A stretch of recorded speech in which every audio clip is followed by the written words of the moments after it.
Transform Easter chocolate into the most delicious banana chocolate galette recipe. Make the dough by combining flour and salt into a large bowl and cutting in cold butter with your hands until you've got a pea-sized texture. Make a well in the center of the flour and add in Greek yogurt, apple cider vinegar, and ice cold water.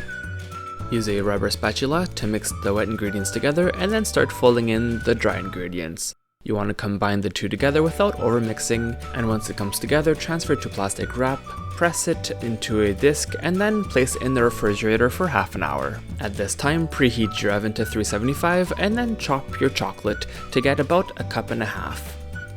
Place your chilled piece of dough on top of floured parchment paper, and then sprinkle more flour on top of the dough, another piece of parchment on top, then roll out the dough to a 14-inch circle.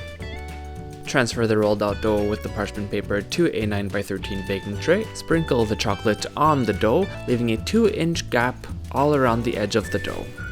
Peel your 3 bananas and cut them into half-inch slices at a little bit of a diagonal, then cover the chocolate with the slices of banana.